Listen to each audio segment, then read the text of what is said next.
बाजार समितीत कांदा लिलाव दररोजच. आमदार विजयकुमार देशमुख यांनी बोलावली बैठक. केंद्र सरकारने निर्यात बंदीचा निर्णय घेतल्यानंतर कांद्याचे दर निम्म्याने पडले आहेत. अशा परिस्थितीत शेतकऱ्यांना भावात आणखी घसरण होण्याची भीती वाटत असून वातावरणातही सतत बदल होत आहे.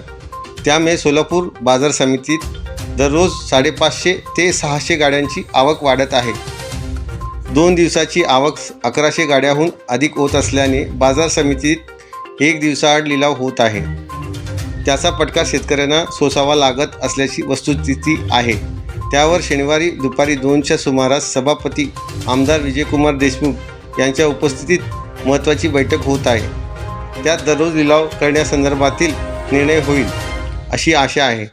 नाशिकनंतर सोलापूर बाजार समिती कांद्याच्या संदर्भात महाराष्ट्रात दुसऱ्या क्रमांकावर आहे.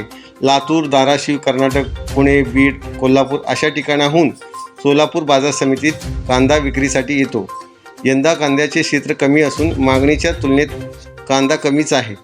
पण सुरुवातीला लागवड केलेला कांदा आता बाजारात विक्रीसाठी येत आहे. केंद्र सरकारने कांदा निर्यात बंदीचा निर्णय घेतल्यानंतर 5,000पर्यंत पोचलेले दर आता निम्म्याहून आले आहेत.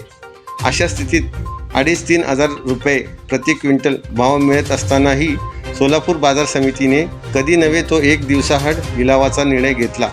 त्याचा मोठा फटका बळीराजाला सोसावा लागत आहे. अनेक जण त्यांच्याकडील कांदा बंगळुरू बाजारात नेत आहेत. केंद्राच्या निर्णयानंतर सोलापूर बाजार समितीतील नवा पायंडा आगामी निवडणुकीत सत्ताधाऱ्यांसाठी धोकादायक ठरू शकतो अशी चर्चा आहे. बाजार समितीचे सभापती विजयकुमार देशमुख शेतकरी हिताचा निर्णय घेतील असा विश्वास शेतकऱ्यांना आहे. विस्कळीत झालेल्या नियोजनाची गडी ते निश्चितपणे बसवतील अशी अपेक्षा शेतकऱ्यांना आहे.